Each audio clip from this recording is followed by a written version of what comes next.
my name is Leonie Sherwin. We'd like to take just a moment to introduce the PESB staff that are here, and then actually Dr. Marissa Windmill and Sulan, we will introduce them in just a moment.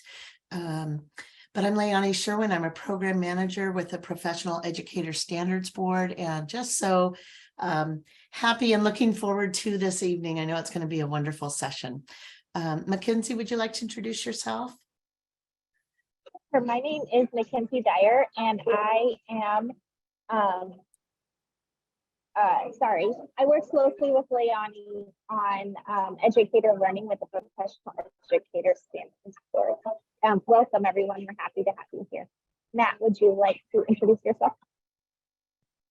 Thanks, Mackenzie. Hey, y'all. I'm Matt Dressen. I'm a policy grant specialist here at PESB. Really grateful for this opportunity to learn alongside y'all tonight with Dr. Windmill and Sulan Holcomb, because I've been in trainings with them before and I've always walked away very uplifted and empowered. So I look forward to tonight. Thanks, y'all. Project. Thanks, Matt. Hi, everyone. I'm Prajakta Deshmukh. I'm a program specialist here at PESB. And again, looking forward to learning with you all and excited for this session. Great. Thank you, everyone. And so tonight, Matt, if you could go on to the next slide, please. We're going to do things just a little bit different tonight. If you've been with us before, you know we have had almost 200 people so far in our last two webinars. We had 365, I think, registered for tonight. So we've had to change this to a webinar format just in order to manage the questions and things like that. So today, if you have a question, please feel free to use the Q&A section. But we will be addressing questions at the end of the session. So we won't be able to address them live, but please do put your questions in there. We will address them at the end.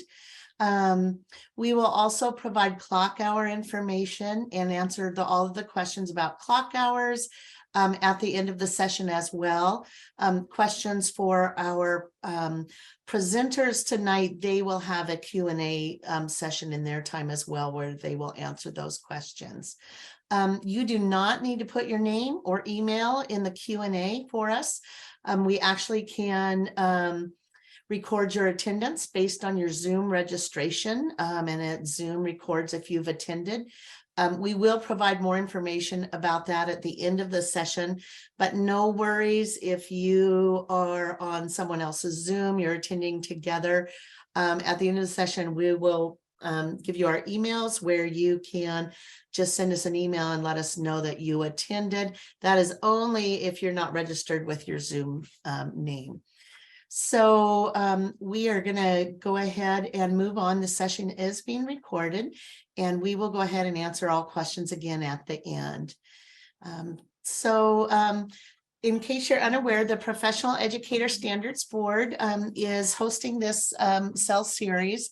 And the Professional Educator Standards Board is really one agency, and we have two boards. We have both a para-educator board, and we have the Professional Educator Standards Board. And what we do is we really work to ensure that Washington's educator workforce is made up of equity-minded professional educators who can meet the diverse needs of all of our students and our schools and communities. So both of our boards recognize that high standards for all educators are essential to student success and achievement. And so we really work around, we set policies for professional learning, we set policies for certification, and we also work with all of the educator preparation programs. So here you can see our mission and our vision and our values. So we hope that these come through in any of your work with us, that you can see this. And so we're really looking forward to tonight, and we're going to go ahead and move on. And Matt is going to start us off with a moment of silence. All right, y'all, before we get started, we'd like to acknowledge some of the history of this nation, one that's fraught with contradictions. For too long, this country has elevated a story of democracy and freedom that's held while minimizing the impact of violence and oppression on marginalized communities, communities on whose backs this country was built. Today, members of our Black and Asian communities and other communities of color continue to experience racism through various forms like police brutality, mass incarceration, inequitable education, health services, deportation, and other forms of mass subjugation. We aim to disrupt the legacy of systemic racism by centering racial equity and justice in our work every day. This is how we stand with our communities of color. So before we begin, we just want to offer a moment of silence to consider these words and think of how you might join us in this work. Thank you.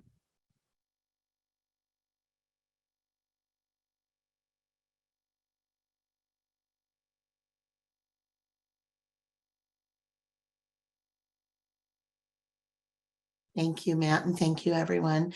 Well, I am just so excited to introduce you to today's facilitators. I've had the opportunity to work closely with both of them, and kind of as Matt said, every time I do, I just step away with a new learning and a renewed sense of just joy, honestly. So I'm really excited to have them here with us tonight. So Sulan Huakano is a cultural practitioner and a district cultural support program manager at Enumclaw School District, as well as the founder and executive director of Wind and Waters, LLC.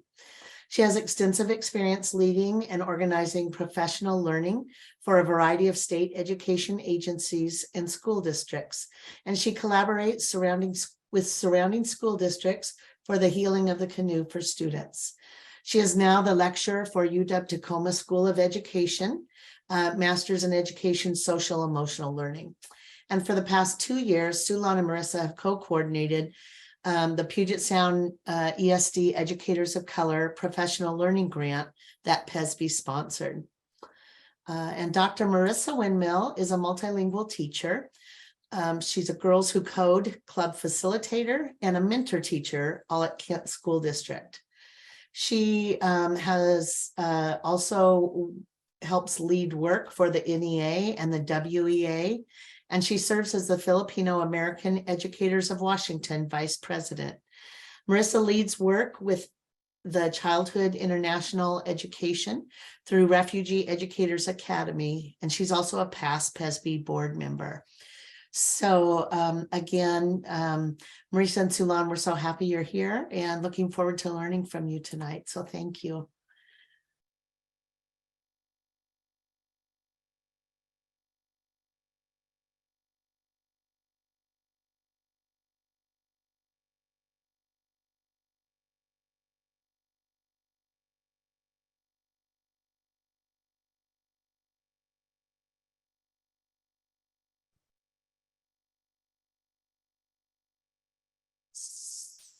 So Marissa or Sulan, if you are talking, you're muted. So if you can unmute yourself, that'd be great. Thank you. Aloha kako. Welcome, everyone. We are really excited to share in this moment with you all today. And again, to co-collaborate and partner with PESB and Leani and Projecta and Matt and Mackenzie and my sister Marissa. So we're looking forward to this evening. We're just going to do a short overview. Sister and Marissa and I will tag team. We just kind of roll in together. And what we'd like to do is we're just going to give you just a brief overview. We're going to do a land acknowledgement and a welcome, our community responsibilities, some series of details, and then we're going to have some Q&A as you were informed later on after we wrap things up. Sister? So I'd like to echo Sulan. I thank you so much for allowing us to be part of this space tonight. I'm quite excited because I've been working with Leani with PESB, and I know how great PESB work has been. And I advocate for all the work, the great things that are happening. And I got so excited when I learned about this webinar series. I know that Sulan would be a great contributions to our state and all the strengths that she would be bringing to us. I'm so excited. So thank you for this opportunity, and thank you for sharing this space with us. Go ahead, Sister Sulan. Okay, we can go to the next slide. Thank you.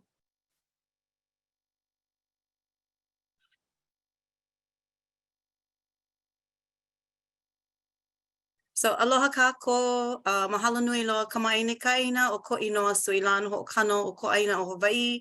Mahalo nui loa o ka aina o ka makoshoot. E ka poe o makoshoot. I am suilan ho o kano in my native language, one which is Native Hawaiian. I'm really introducing myself right now, and I'm introducing my relationships to this Vahipana, which is this place, and to you all, and to our ancestral relatives and connections.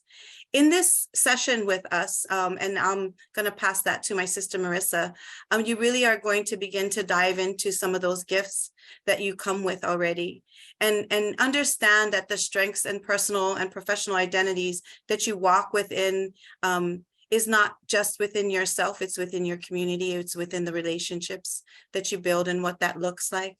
And who is in your va'a with you, which in my language, that means your canoe. And who do you need to be in your canoe with you? And so as we navigate this today, you are going to hear with me, because that's who I am, a lot of metaphors that are in relationship to the land. That's where I get my wellness from. My social and emotional well-being is directly tied to the land. And we're going to try to see and work through our rediscovery of self along with you folks. We would have liked to have had it live, and we would have liked to have had it more interactive, but we'll take what we've got for now. So we want to just thank everybody who's been able to make this happen. So mahalo nui loa. I look forward to the rest of our evening together, sister. Yes, I agree. I was envisioning future where we can all experience this in communion with our environment, in our community. So a lot of activities that we'll be bringing here is really connected to our nature, to our community, and I really am looking forward to having this in person in the near future. So again, open our eyes and minds for the possibilities that we would learn in this space today. Mahalo, sister. Can you go next slide, Matt? Thank you, or Prajakta.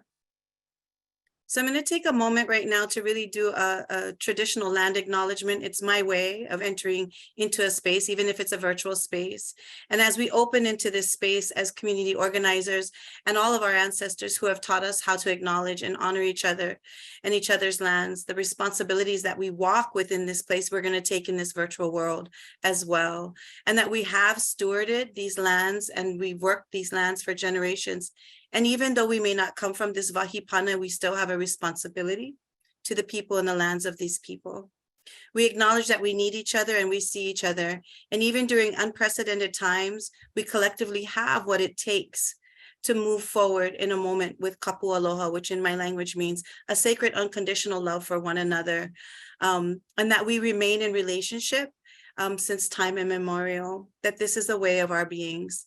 And that we continue to learn and walk with these relationships and show up for our communities in ways that are responsible to the generations that will come after us.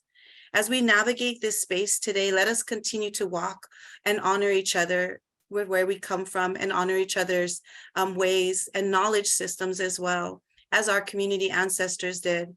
We'd like to acknowledge and honor. I am currently on the Mokoshoot land, and we would have had an opportunity, we will later, for you to drop in where you are located right now. As we navigate, acknowledge the spaces that we live and we work upon. And these moments moving forward, we ask permission to do the work, to do the good work of our ancestors and for our future generations. So I appreciate you for sitting through. This is a way that I've entered. It's a way that I was taught. And it's a way that we continue to bring in, even in a virtual way. Mahalo. Next slide. Thank you. Sister's going to go over some community responsibilities as we navigate this space. Thank you, Tess. So although we are doing this virtually, we encourage and invite you to share the community responsibility, take care of ourselves and each other, keep community well-being and learning at the center, ask questions as you seek to understand. And in the 7 habits of highly successful people, number 5 is seeking to understand. And I think when we do that, then we prevent ourselves from judging. And I love how it is stated, ask questions as you seek to understand, because we are from a stance of inquiry.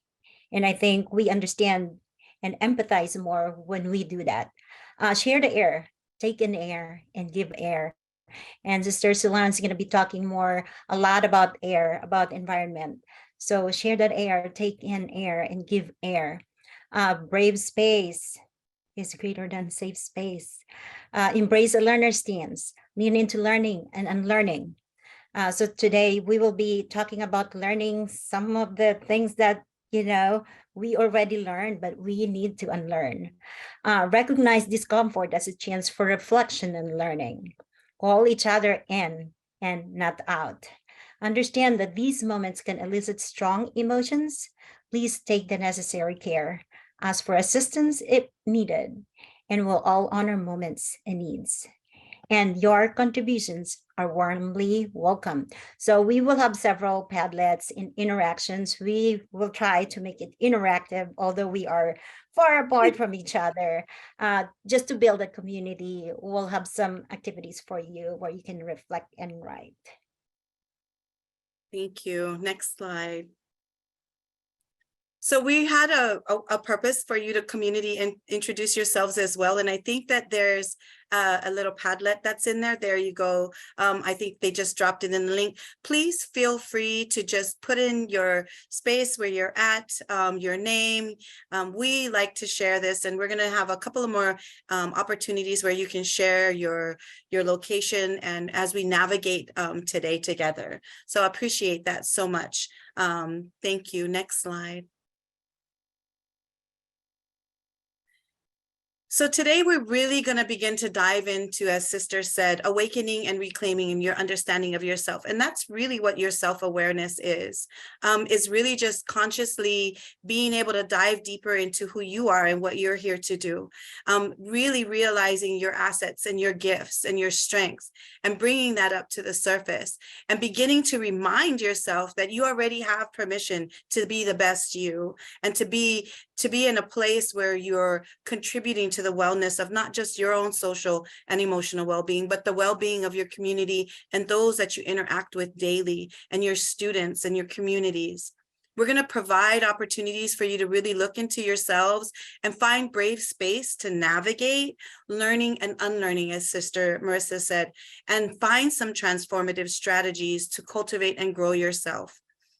With this session, you will have, as I said, it's because who I come from and who I am, a lot of environmental relationships and connections.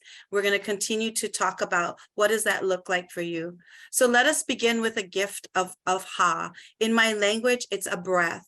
In the way that we greet each other, where I come from is we exchange breath. It's a way of saying, I give you life and you give me life back, that we're sharing the air as Sister referenced to earlier. We're going to reflect with some land in this Vahipana, which means this place.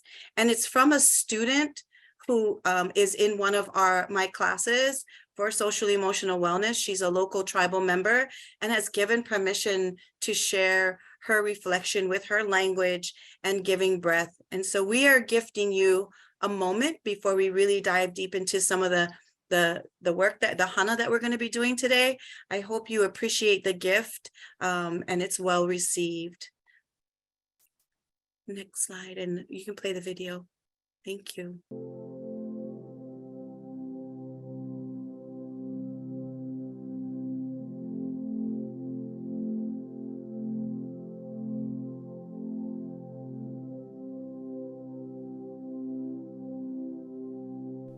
Will be love.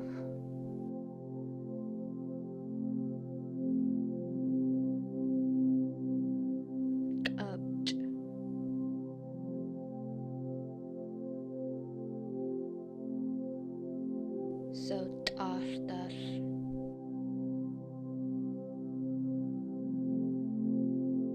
Pohachtas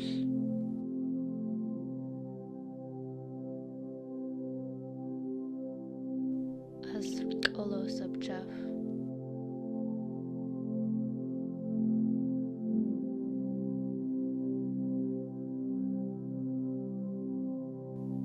O Quadiraf Altas Vatufted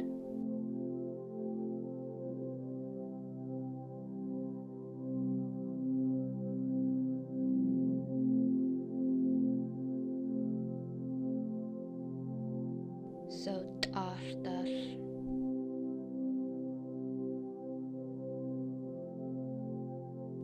Pohachdas.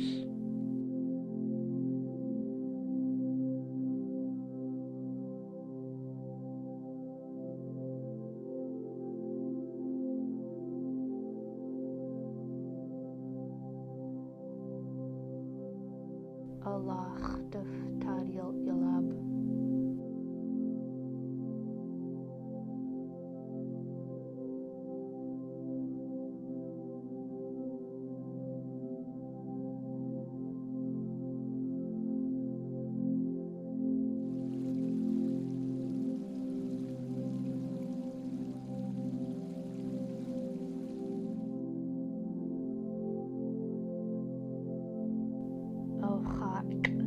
Tariel Ilab Twalhali Iljaf.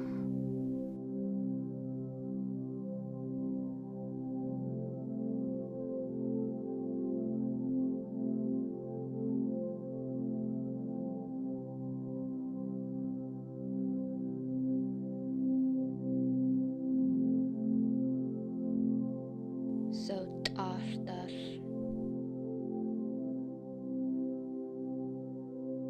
Pohachdas.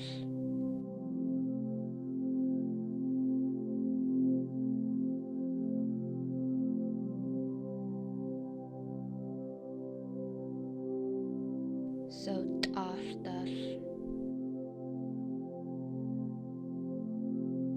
Pohachdas.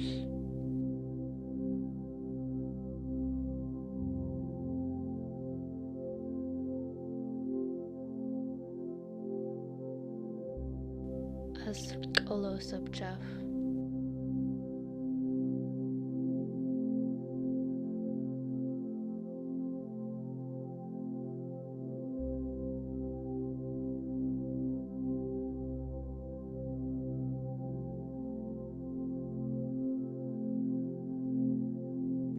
Ust Oljufjaf Quiswatufted.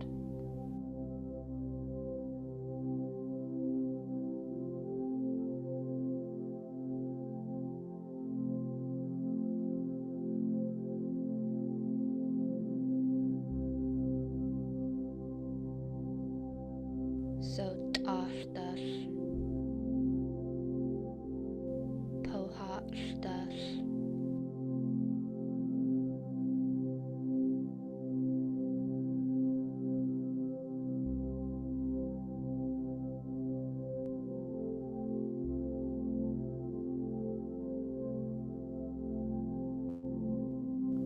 Chwaljaf as talch.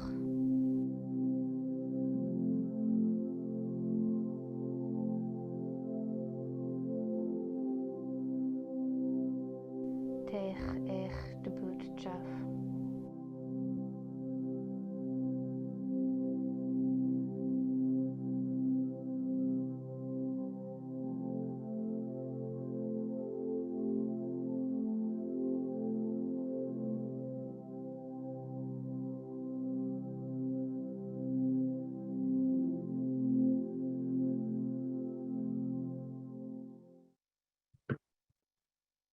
Thank you, Matt.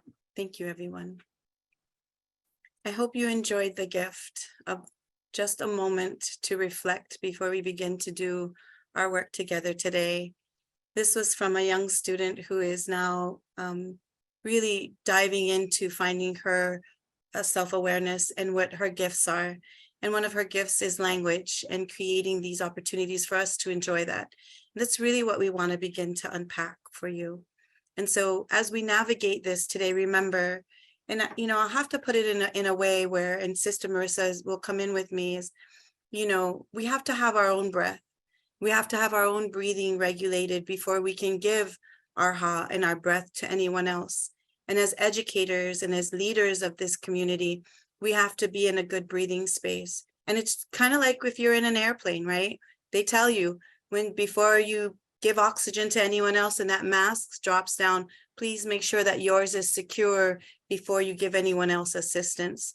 And really what we want to do today is just make sure that your breathing is in a good place and that you find and remember where, you know, where you can gain that breath from, and then utilize the tools that you already come with. And then how can you grow that? So your understanding of your breathing patterns, it's also, like I said earlier, it's a way of exchanging with each other in community, is to give each other breath and to receive a breath in helping others today. So we're going to begin to navigate a couple of things. Sister, you want to explain this one here? We're going to have you reflect on some of your experiences after this video. And hopefully some of you were able to, you know, maybe go outside. It was a beautiful day today. Cold, but beautiful. And begin to really restore and reflect some of those things. So here are some questions, and we're going to have you kind of just get interactive in a Padlet. Thank you. So there's a few questions. The Padlet link has just been dropped into the chat. Use your lived experiences to reflect on the following. But remember, everyone has a story. We all have a story. And begin to journal your own understanding of what your story is, so that you can begin to reflect back on the things that actually elevate you. And what brings you here today? What are some of those gifts and the assets that you want to share in this space? What are some things that you want others in the group to know about you right now? And what are you looking forward to in this session? What are some of the things that you're looking forward to bring out of yourself and out of this session?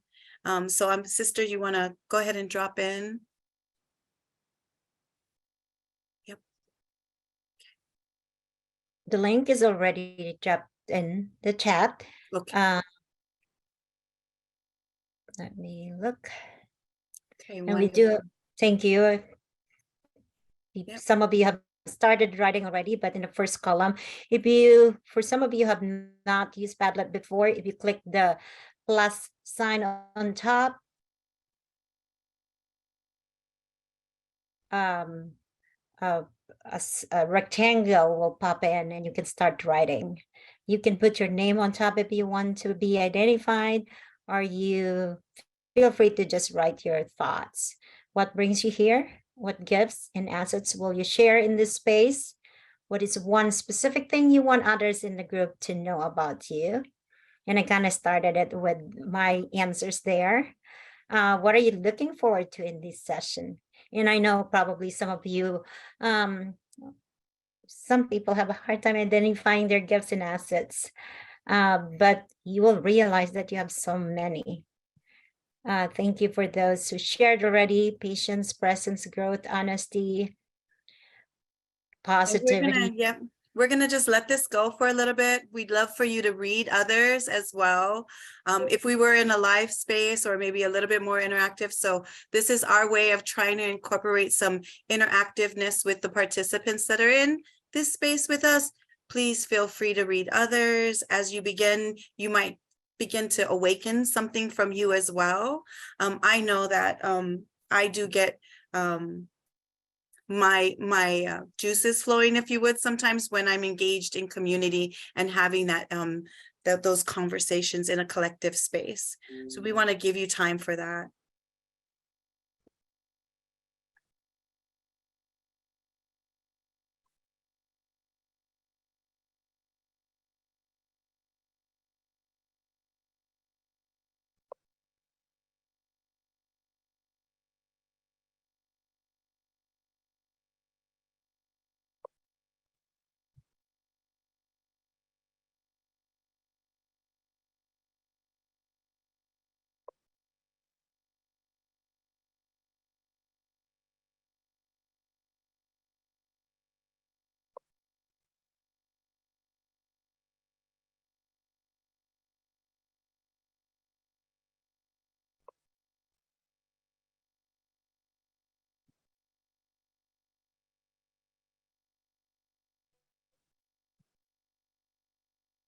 And what this Padlet really is going to allow us to do, and you to do as well, is to really put down your intentions, right? And put an attention to what you really are looking forward to. So you're writing it, you're calling it out. As my mom would say, you know, put it out there, Suilan. If you put it out there, then you'll catch it, right? But it's not going to come if you don't put it out there. And really just putting it back up on the surface, some of the things that matter to you, some of the things that you're looking forward to. I think so a lot of times we get caught up in our days, and then we pass those moments. And so this is something that you're going to be able to go back to, as well as the Google Doc that you'll have as well, to be able to navigate and just reflect for yourself as you begin to open up all of those senses. Sometimes not gone, just maybe sleeping.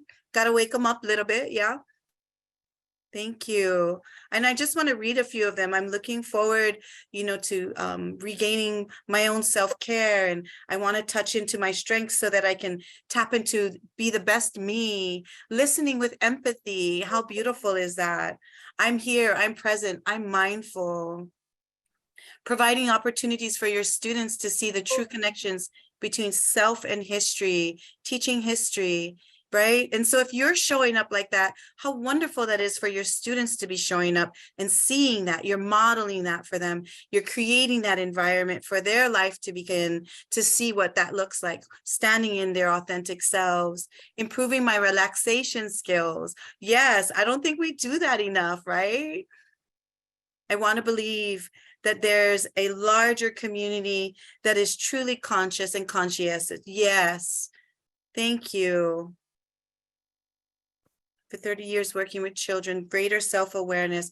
I want to just appreciate everybody for continuously engaging in this moment and putting it out there. You have this link. You can go back and forth into that as much as you want. We're going to continue to remain and have that link open. We can go ahead and transition, Matt, to the next slide. Sister, do you want to tap in anything before we do? No, I just love responses. I see a lot of positivity and a lot of asset-based framing, and just room for improvement. So, when we're open for growth, we grow. Yes, yes. Thank you. Thank you. We appreciate that. And again, it's that openness and that willingness to just be transparent in what you need. And it's, we want to create an opportunity where when we talk about the things that we need, that's something that's valuable and that's something that's important. And we have to get into a place where we need to, if we have to say it out loud or write it down to remind ourselves, that's okay. That's a beautiful thing. And so this is just another tool for you to just go back to and say, hey, I remember when I wrote that down and I need this. I need to go back there again and watch that video maybe one more time. So thank you. I noticed also that the last column about what they want to learn is very self-giving, because a lot of our participants want to learn to help their students. And I think it's powerful to do that. And I know that we cannot give our students what we don't have. And so I am so excited for you to be learning some of these tools so that you can equip yourself with these tools so you can be a role model for your students. And I feel like that's the kind of thing that I do in my class. My students see what I talk about. So I walk the talk, and I think it's really effective because my students grow the mentality of really that self-agency, learning about themselves, setting goals, self-efficacy, and then sharing these gifts and talents to others. So thank you so much for all those responses that you put in the Padlet. We'll continue to engage. Yes, thank you for that. And it's impossible to engage properly in a place with yourself or people if you don't know the stories of that place and those people. So what you're doing is you're beginning to put your story down, right? You're beginning to remind yourself about your story and how you're going to be unpacking some of those beautiful gifts that you have. And so we're going to transition to the next slide. Thank you. So, you'll see a fern behind me and you see a fern in front of you and you're like, okay, Suilan, what's going on with the ferns, right? Well, I do have to tell you, I have, a deep connection to the environment. It's part of who I am. But when we choose to be aligned with ourselves, we become more aware of the environment and we're able to understand our own stages of growth, right? And then begin to position ourselves in a place where we can receive wellness and give wellness. But we have to understand who we are and what we're here to do. And sometimes that takes some consciousness. And I saw somebody writing that, right? I want to believe that there's a conscious world and consciousness in the world. And conscious positioning really makes us embody our own self-awareness, because now we're conscious of where we are and who we are. But that also extends way beyond everyday practice. It's even in the micro moments that we're having, even in these moments right now, we're becoming more consciously aware of what we are and what we want to do by even just touching in that Padlet. You are participating in uplifting, encouraging, emerging, and inspiring continuous growth within yourself and with all of those that you touch in your community, in your students, in just in passing. Those moments matters, those micro moments matter, and they really do have a long-lasting impact for some people. All of this is generated by your own alignment and knowing who you are and what you're here to do. And I'm gonna share a little video. It's really quick. Click on that with my fern, because I love the lawae is what we call it. And it is, it's the last 1, 2, 3, fourth one. Thank you. If we can open that up for a minute, I think it's like 2 minutes. Thank you. Sound. And then open it up.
To start to begin, thank you, Matt. I want us to really go into a space where the environment is one of the most underutilized educators in the planet. And I'll always go back to that. One of the most underutilized educators in the planet. She teaches us so much in life and just how to be and how to be in diversity and how to be in biodiversity and how we evolve. The lawae, the fern, for those of you who are in the sciences, you might really appreciate this. We know they have their spores on the outside, and as they begin to open and they understand who they are and what they're here to do, part of their last breath is giving life back again, and then the spores get thrown out and then new fern grow within those spaces. So you're continuously growing through your interactions with others, but you also have to know where you are in positioning yourself as you see the sunlight on top of the fern right now. And every part of it is is about to just really begin to blossom. And really, that's what we want to do here. We want you to begin to open up as you begin to deliver your spores with all of those that you're going to interact with. And you begin to really understand who you are and what you're here to do, and reintroducing yourself to who you are. But then you become an active participant, right, in the community of the sustaining that community, because now you become responsible as well. And so we really are just opening you up to these possibilities of yourself being the best you. So I wanted to thank you for that. It's probably one of my favorite films outside of the new one from our student, because she's so amazing when she did that new film. So, sister? It's just magnificent to see the growth of this fern, and I would compare it to my growth as an educator.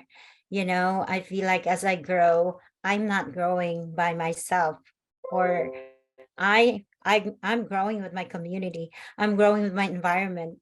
As the fern develop, there is that photosynthesis that's happening. There is that symbiosis relationships, and we cannot live by ourselves. It's in communion with the nature. It's communion with the people around us that build us, that help us grow. And that's what we're going to find out. What's our place in this community that we have, and how we can utilize that gifts so that we are really in symbiosis with our environment, with nature, and with our community.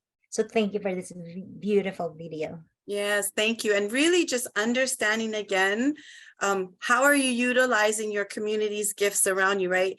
The lawae, the fern, is utilizing the la, the sun, the water, the rain. And what are your elements in your ecosystem? You hear that a lot nowadays, but I grew up in a farming space, so we have to know about our ecosystem and our environment. Where are you positioned in there, and how are you maintaining that wellness throughout your own personal ecosystem and even in your own community ecosystem? And so really just tapping into those strengths, really looking at things in an asset way, and not focusing on the things that we don't have, but really putting our focus on what we already come with and what we do have. So much appreciation for that. Thank you, Matt. Next slide.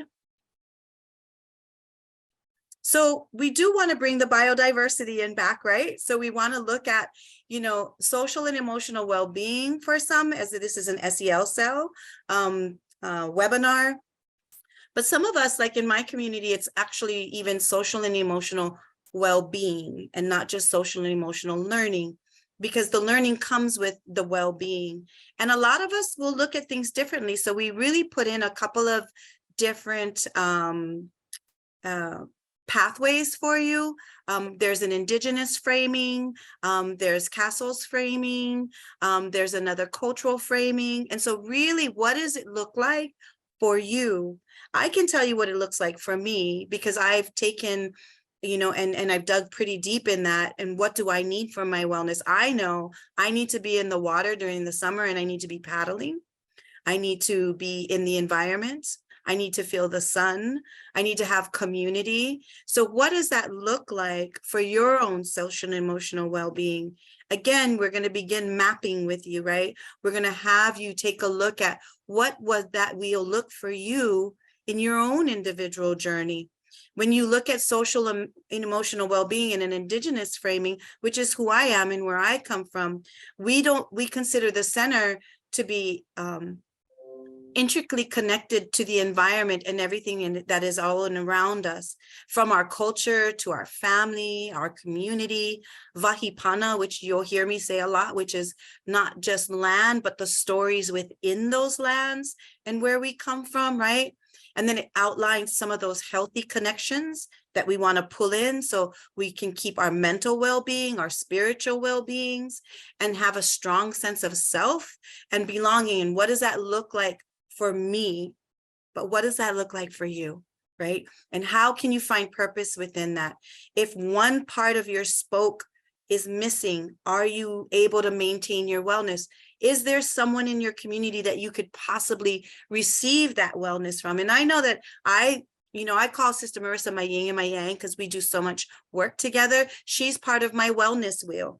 Who's in your wellness wheel? We also have a who's your 911, because, you know, things happen. And so what are you doing and how are you practicing maintaining your own wellness wheel.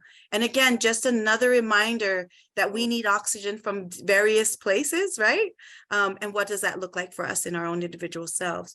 Sister, do you want to jump in on that? And then we're going to have them do another, you're going to get another activity because we're trying to make it interactive on a Yes. webinar. I think I will just talk more about the next one, but on this activity, we also have a Padlet where you can just, is that Padlet? I can't remember which one. No, the it was the link. messenger. Yes. So if you can just put one word there, the question is, let me open that. What do you need in order to maintain your social and emotional well-being? I know that for me, looking at the spokes on that culture or different elements of culture, faith is a big thing for me. During the pandemic, I made sure that I do my devotional reading and my reflection every day in my gratitude journal, because to me, that grounds me in the morning. I prime myself through working out. I just started, last summer, I did a half marathon because I just want to put that on my checklist. And I did, and I enjoyed that. And yesterday, and Saturday was 30 degrees. It's freezing temperature. And I told myself, I think I need to get out there and run. To me, that was so refreshing to be running on 30-degree weather. Knowing that I don't like cold, but seeing the nature, seeing the blue jays in the trees and the sunlight, to me, it gives me that energy, extra energy. And it also gives me an impression that, yes, I will be running my second half marathon. I thought that was just a dream. But you know what? Once we found my superpower, my strength, that I can actually run, and I feel blessed that I'm able to run. To me, those things are my faith and my fitness, my environment, almost everything. And So also, yeah, my community, we celebrated birthday party, and we had a party at home on Friday. We did karaoke and dancing and food, those kind of things. That's part of my culture. That's part of who I am. And that's part of my, I would say, asset. Yeah, and sustaining your wellness, right? So really in here, we just want you to put in, again, you're documenting, right? You're putting it out there for yourself to remind yourself, what is it that you need to look after yourself and your wellness so that you could be a better community contributor? Some of us might want to read books. Some of us, like Sister said, she goes running or to the gym. For me, it's connecting back to the Aina, right? It's paddling. It's walking. It's feeling the sun on my face. What are some of those things? Because it's essential that however you practice your wellness, that it's done in a healthy and a positive way, and that you keep reminding yourself that you don't need permission to do that anymore. You already have it. You just have to allow yourself and let that go and know that that's part of you maintaining, I'm going back to the oxygen mask, your breath, so that you can give breath back to others, that you can continue doing the work that you're doing in a very positive way, in a wellness way. It's essential that social and emotional well-being, being defined and understanding what does that really mean for you and how is that affecting others if you're not well. And really, I want to just say, because learning and listening to your own intuitions, and your body tells you, your spirit and your mind tells you when you need that. But too many times we ignore that, I think, right? We put that off to the side. You need to begin to listen to your intuitions. In my culture, it's called your na'au, which means your gut. It tells you something, right? It's like, I need this, and it understanding your own wholeness and not focusing on what you're missing, but what you already have and what you need. So that's where we want you to do this. So we really appreciate all the interactiveness, and we'll take a look at this meter later on and see if there's any particular patterns that you are all coming up with. But we appreciate you interacting on this. We appreciate you continuously diving into what your needs are, beginning to look at what that is, because as we start navigating the next 2 sessions, this is going to be a useful tool for you to come back to. Thank you. Okay, we're going to go to the next. Okay. So with all of this that we've been navigating with you so far, we want to celebrate that diversity within all of you and celebrate the diversity within ourselves, right? That we have multiple identities, right? And we intersect and influence and experience the world differently. And that's a beautiful thing. Just like the lawa'e behind me, they're not all green, by the way. Not all ferns are green. They're yellow and they're red and they're brown and they're beautiful, and just all that beautiful diversity that they have, right? And then identify, what are some of those social categories, that we're celebrating from who we are and where we come from. Positive mental health. And sister, you want to go ahead and go through the rest of them? Go for it, sis. Okay, thank you. Where's your community? Who is your community? How do you identify with that community, right?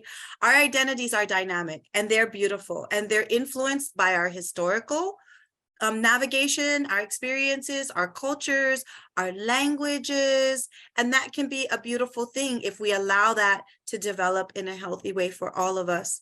Also, not every person's identity is going to be similar to another's. How do we then utilize each other's strengths from those diverse places? Because one of the most valuable tools you will ever, and resources that all teachers and just us in general have, are each other. Because without collaboration, the growth is limited only to our own perspectives. And then that's kind of like just only having green ferns. And I think we want to just really bring out that diversity and celebrate that within all of you.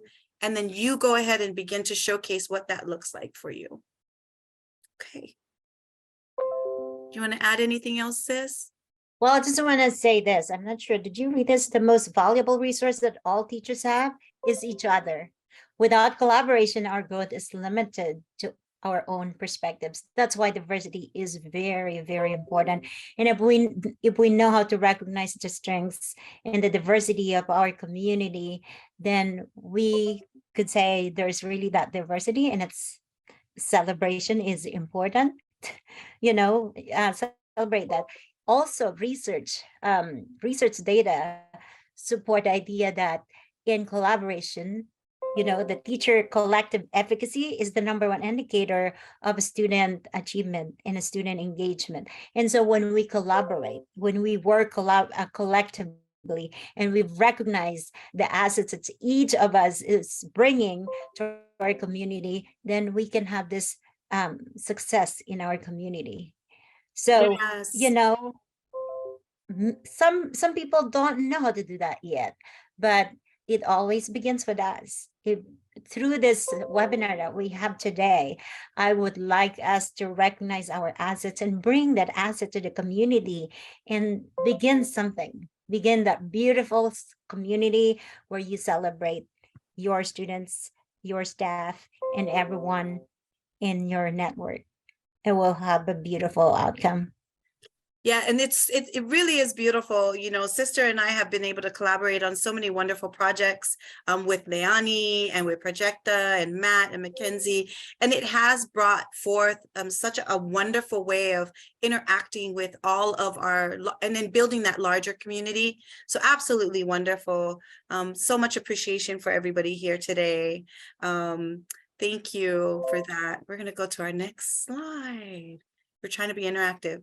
We are going to give you a moment because we've been kind of going at it for a little bit. If you need to take a little break, we're just going to take a little break here. But while you're taking your break, in the chat is a link to another interactive light up the world, as we will say. So Marissa and I have been working with several educators around the state, and we really decided to have this beautiful map that was created. And our goal is really to light up the world with the beautiful diversity and the cultures where everyone's at. So if you would, please go ahead and check box wherever you want to locate where you're from, where your ancestors came from, or where you have maybe some roots in that area, whatever is that you're connected to. Pin yourself in the map, because our goal really is to light up the world. And one day we're going to look at this map and it's just going to be completely full of all of your beautiful locations. another thing to kind of reflect back on and say, hey, I was in part of that world. Sister?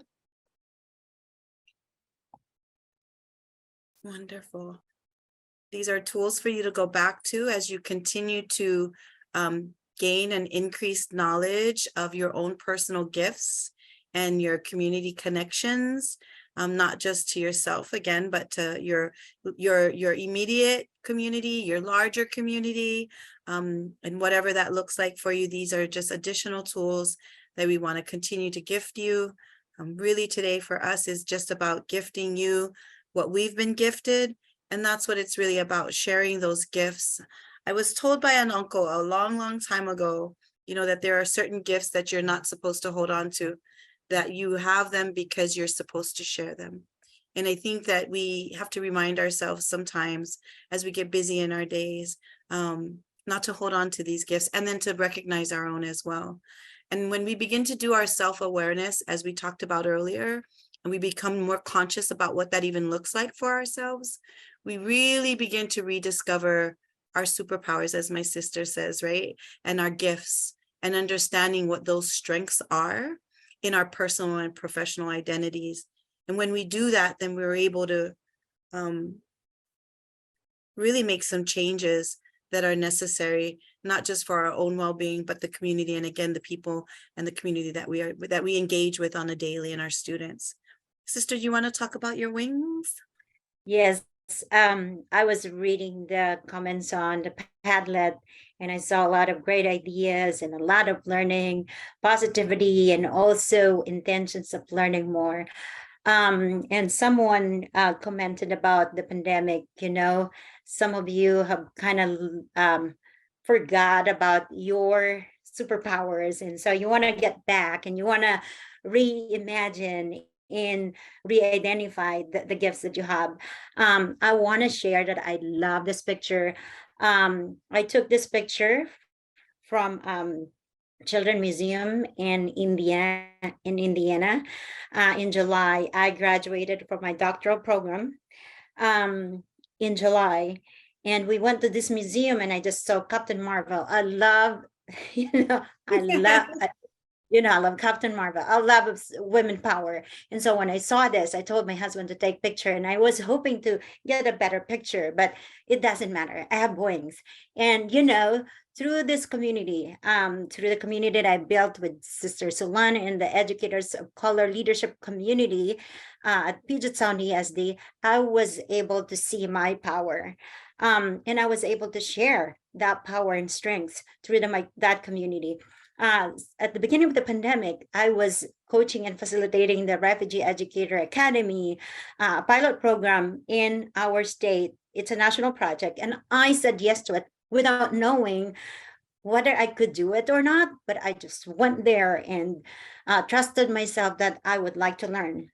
To me, it's like, I don't know how to do that, but let me figure out. And until there is that someone who told me and believed me that I can do it. Since then our program went global. We revised our curriculum, and it's going global. I'm facilitating a webinar this Saturday again. It's about getting to know your students. And I feel like one of my superpower is really getting to know my students, recognizing the strengths and assets that my students are bringing to our school is my superpower. My students believe that I believe in them, and I know that they know that I wouldn't let them fail. The reason why they're in my classroom is because I would like to give them wings. I'd like them to succeed. And so my wings, I didn't recognize that I do have wings, that I do have superpower until, there are people who believe in me, the community. Like Sister Solan said, I'm her yang. I didn't even know that I do that strength, but I recognize that, yes, I do have this, and I would like to share this with people. Since the pandemic too, I started looking for ways I could help others. And I think it's the self-giving that helped me really thrive. Since the pandemic, I've been writing these grants, and I wrote and co-wrote 8 grants and successfully got them. We were able to build community and this community has been growing. And to me, this is like, I did renew my national boards while doing my dissertation. And it's all because I recognize my strengths. I could do things because I have the community that believes in me. And I have the community that I grow that will expand as we continue to grow. And it's the self-giving, it's the awareness that I have the strengths that I can share it with others that help me soar high. And I feel like I can't ask for more. I have the best community I have, I have with me. I have the best partner, Sister Solan, in delivering this. In fact, I'm saying we're gonna go global. There are so many people who need our this kind of webinar and this kind of help. And we're gonna continue doing this until everyone can soar high. So thanks for being here. And Thank Sister you. Solan. Thank you. Thank you so much, sister, for sharing your wing story. And we all have a story, right? Again, how are we lifting each other up so that we're helping each other to receive our wings, or whatever that might be for you in your own huaka'i, which means your own journey, and understanding that, you're bringing yourself through your experiences and your gifts, and you're lifting your community with you. And then how do we understand this, and how do we do this on a daily? As we get busy within our classrooms and then with our students. And, I think we have to know our story, and we have to know where we need to pull that from. And sister was wonderful. I'll tell you, here's a story. I'm not great at technology. Not at doing all of the little Padlets and the these and that. Now, if you take me out in an environment, I'll give you like an amazing experience, but we have to do this in a webinar. And so Sister Marissa has taught me so much on how to pull that out of me and how I can utilize learning. And again, it's about a growth mindset, right? It's about knowing that I may not be that good at technology, but I can get better at it because I'm in a growth mindset and I have somebody who's supporting me and lifting me, and I'm utilizing her gifts so that I can be better in my own. And so then we combine the two together, and you have this powerful team that is wanting to share that with many more people so that we can continue to lift others along with us. And so I'm going to share a little bit of story about me. You're going to go to Hawaii schools for a little bit, okay?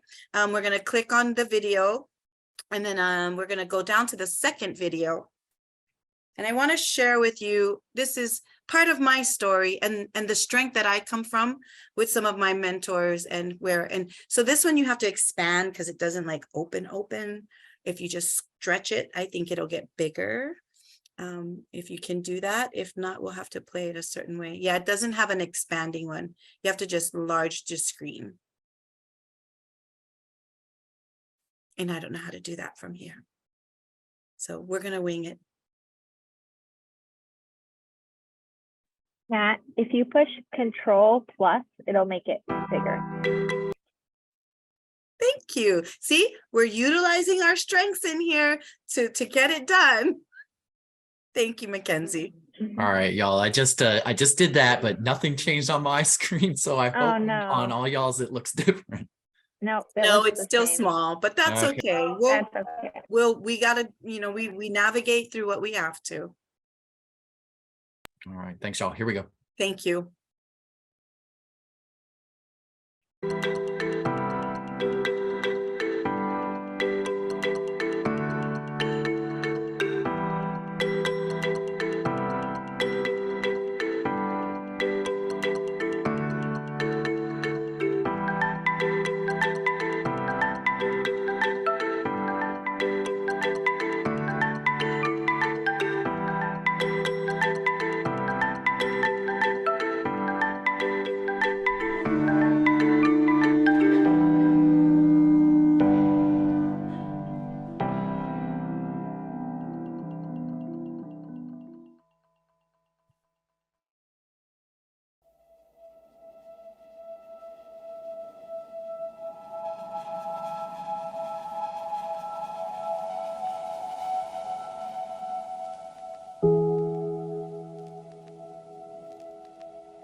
All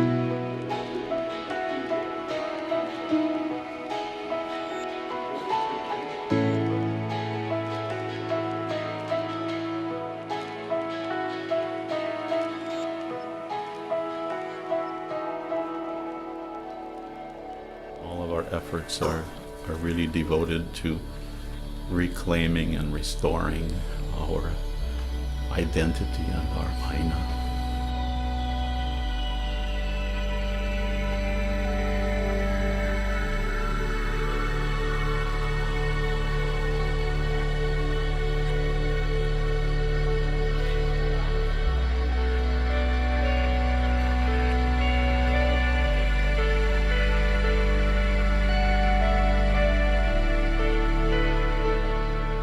It's not just the students that need learning and understanding, it starts with the adults. When we learn, we become our best selves.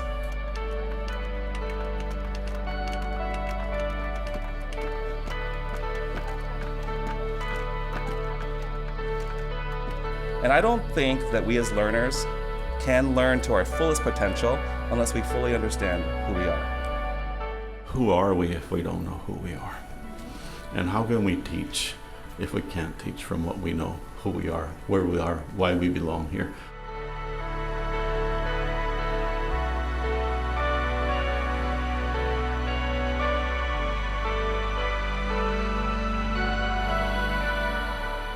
Now we're at the hale. As you can see behind me, there's a guy talking about all the plants and how they can be used in different medicines and all that. Hana ana ma waho, maka aina, eriki me ka hana ka mako mo kupuna. Alaila uaulu hoa e ko ike, no ke kanu ana, no ka ho'oulu mea kanu, ho'oulu ai. Ina ahe mea kanu, ina ahe pohaku o ke aina ne ahe mea e ka ko'o ai I ka lapa au ana. I think if we look at our kupuna, like Anakala Eri and Papa Mao, that everything that they were teaching us was based on what we're now calling ha. So every part of the Akupua'a was important for it to function because of this interdependence. First thing that was born was the land, and then the next thing was born was the kalo, was haloa. Then we were born as people. So when we talk about our connections to this land, it's really this genealogical and familial ties that we have. If you call Hawaii home, then we all have a responsibility, a kuleana, to care for it. Yeah, it's all of our home. It doesn't matter where your original roots came from or where you may have come from. There is so much collective knowledge and wisdom, and it comes not only from the adults. It doesn't come from people just because of our age. He ali I ka aina he kaua ke kanaka. Make sure that we know our inoa aina. If we're going to be able to understand the stories, we need to be taught first. Something more than just curriculum. It's something that's more deeper. That's where the beauty is. It has to be the names and the stories that come down to us from as far back as we can look and as far back as we can listen, and then from there we can go where we need to go.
And I show you this video because I want to share my story, right? As sister shared her story with her wings. This is where I come from. This is who I am. And that is a picture of me at home in my islands, where I sit and I'm able to get myself care, if you would, from the ocean. And I learned in this capacity where, you know, science, we were science before science was called science. And how do we then incorporate some of these stories, our own stories, and again, lift up diverse knowledge systems and lift up our gifts and and the assets of not just ourselves, but our students in our communities. And we have to continuously learn as well. And, you know, those are some of the kumus that I've been able to share space with, if you would, and utilize community in a way that helps to elevate not just myself, but the entire community. And then you learn through those connections and you learn through those stories and those identities, and you bring that into your daily practice. And we benefit when we connect and we have a clear understanding of who we are, and again, of what we're here to do. But not just in our minds, in our entire wholeness. And then we begin to awaken these processes of our authentic self. And we begin to assess that. And that's difficult. It's very difficult sometimes. And I want to just, you know, acknowledge that sometimes we may not have the ability to go back. Some of us may not. But you heard what Anakale said, which means uncle. He said, it doesn't matter where you came from. If you're a part of that community, you still have a responsibility to yourself and to that community. And then how do we welcome that in as contributing? And so for me, I come from a wayfinding family. I come from those who have paddled the canoes and navigated through the stars and the oceans. I am a paddler. That's, you know, again, I'm connected to the environment. I bring those strengths in my teaching. It's all over this webinar, because that's who I am, bringing that environment and that wellness, and hopefully gifting what needs are for all of you in this space. And so I really want you to begin to take a look at where you're at and what you have to bring. And then Matt, if we could go to the next slide, please. Thank you. Because we benefit, again, when we connect to this and this understanding. But again, one of the most difficult things for us to do is our own self-assessment and understand, what do we need to unpack? What do we need to get rid of? What do we need to bring in? You know, and how do we begin to understand what that is? Well, we're giving you tools right now. We're having you write it down. We're having you call it out. We're asking you to put down what you need. We're reminding you how much you have, so that you're not focusing on what we don't have, but what we do have. And again, it takes practice, understanding your experiences and understanding the way you're influenced and you influence. We have to be open to understanding what this looks like and move truly through understanding this, and be authentic and transparent even to our own selves. We must understand the world and how it's made us think that there's these little fissures, if you would, right? And again, that's a lava term, right? When they have these fissures and little openings, if you would, arise because of our differences in opinions. But if we pivot into a space of celebrating these beautiful differences and celebrating the wonders of diversity and biodiversity, then we begin to look at the world in a different way, to where we're celebrating and using the gifts and not focusing on what we think these fissures really are.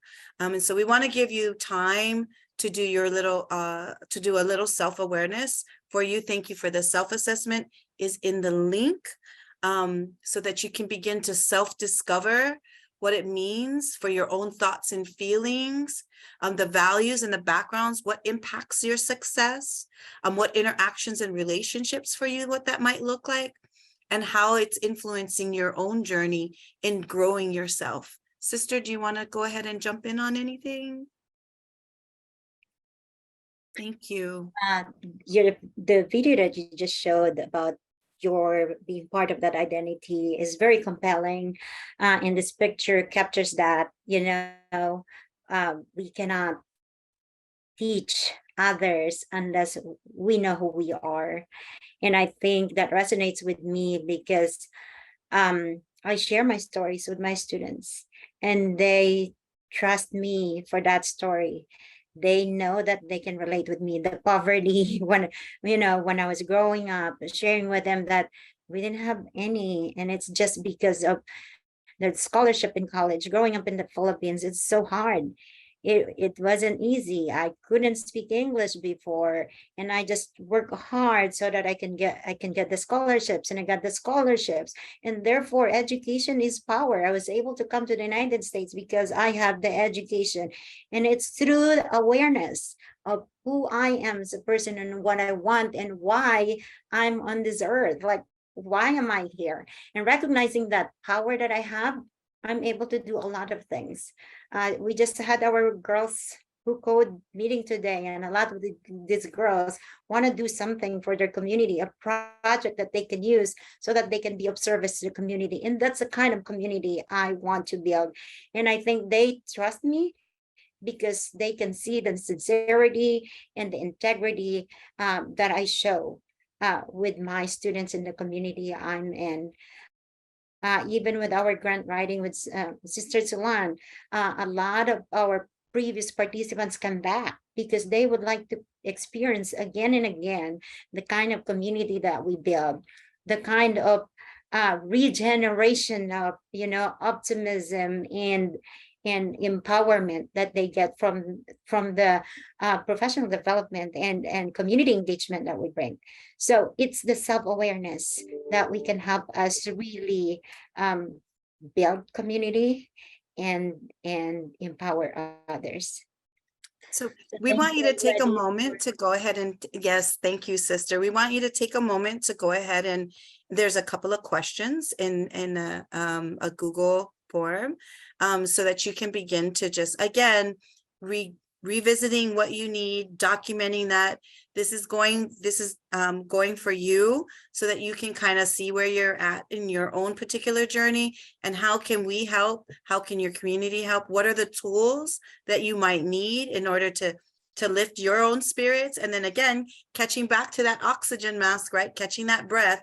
And even in that video, you saw the two gentlemen, they exchanged a welcome with each other when they gave each other aha, which is exchanging of breath. How are you getting your breath maintained? How is your breathing? How are you doing before you can begin to give breath out? And what does that look like for you in your own particular journey? And so we really appreciate you continuing to be interactive as much as we can on a webinar, and diving into your own self-discovery and what are some of those tools that you need and support systems that you need in order to continue your own self-growth and then give breath to your community and your students. So we're going to give you a few minutes to just go ahead and get in there. Sister will be checking on that on the other end. And then we're going to transition. We've got maybe about 15 minutes left with you all. I'm just wanting to just take a moment to acknowledge you being here.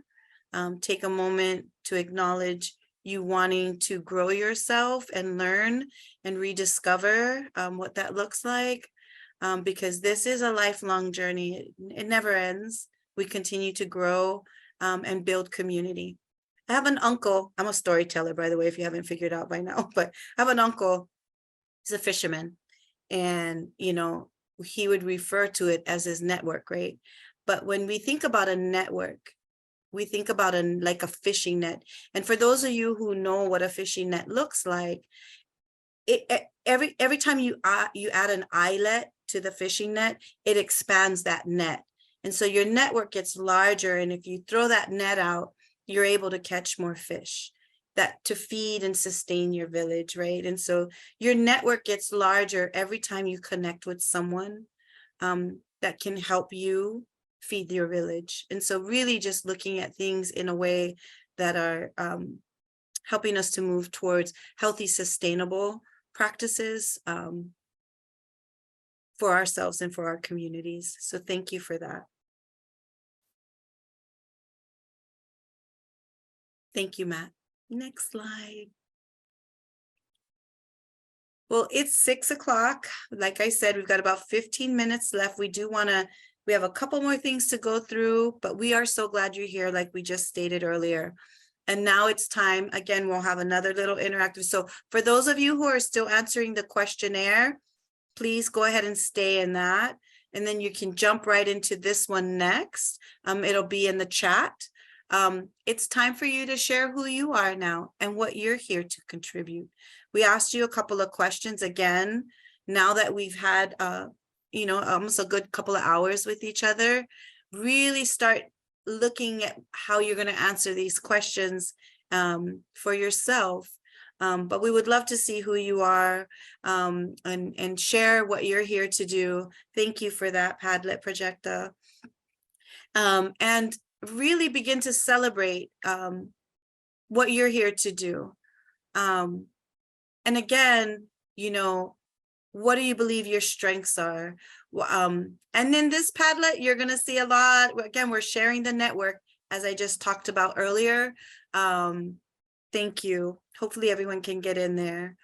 You're going to share your network. As you see, it's a sea of collective networks that maybe you'll see somebody in there that you might know. Again, you can put your name in or not put your name in. It's up to you.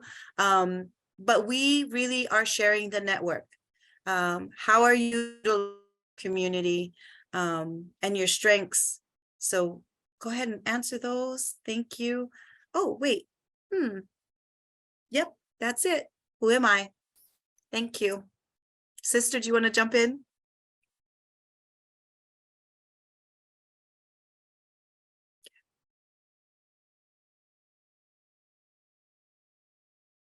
Again, however this is, how does this balance you?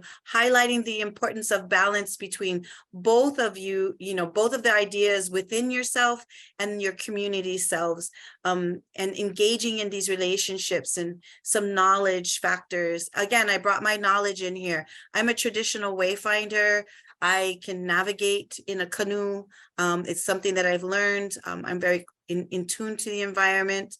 My self-discovery and awareness means that, STEM is as if we would put it in STEAM, because I love the arts as well. What does that look like for me? How do I help bring that into classrooms?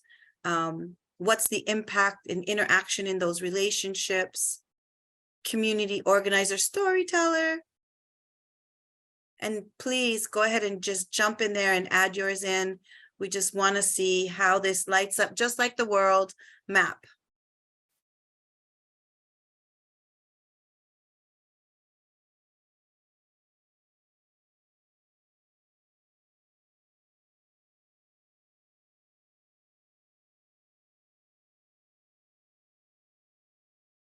For me, I'm a grandmother, I'm a mother, I'm a community member, I'm a sister, I'm a daughter, I'm an environmentalist, if I put it into that category. I'm a cultural practitioner, educator, learner. I want to put mine there, but I think I got some issue with my computer. Hopefully. But I would like, I wrote, I am from poem that I shared with my students, but it shows like the intersectionality of my identity. I was born and raised and educated in the Philippines and taught there for 10 years. I came to Texas as a product of teacher shortage. So I was recruited from the Philippines. And so it's bringing two lenses, cultural lenses, the Philippine lens and the US lens. And I taught in a high-performing private school in the Philippines, and I taught in Texas in a school where it's 100% Latino, and I was asked to teach a reading in a 10th grade class. To me, that was a culture shock, but I learned so much. I learned so much about the system. I was able to navigate a system, came to Washington and saw differences, but I wanted to prove myself that I can actually teach and be a national board certified teacher. So I took that national board exam and I became so excited, and I got my certification as a principal, and I got my principal certification, and then I have 3 kids playing multiple sports, and I cannot be an administrator because I'm trying to balance. And so while waiting for that, I applied for my doctoral program. And while waiting, I got my doctoral program, but I'm wearing so many hats. I serve at also our community as a lecturer at St. Anthony's, and I'm the vice president of Filipino American Educators of Washington. I lead our equity team in our school, and Girls Who Code, and facilitator for a refugee educator academy. And now I want to give back to the community more and start my scholarship foundation. So those kind of things, I feel like I am who I am because of the community I have, and because where I was born. My grandmother passed away without learning how to read and write. My mom didn't even finish elementary school. My aunt, she went to high school and she's 28. And so my dissertation and my advocacy is about women. That's why I'm leading Girls Who Code. I also started facilitating a lean-in for BIPOC women. It's just because I felt like, we need to advocate for equity. We need to advocate for excellence. We need to advocate for diversity. And when I was at PESB as a board member, I was really advocating for our diversity of educator workforce. And until now, I'm working on that.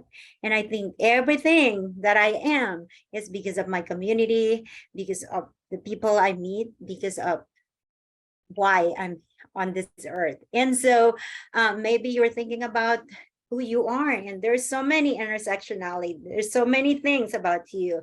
Where could be source of your power, or you could recognize your positionality and how you could advocate for your students, for your colleague.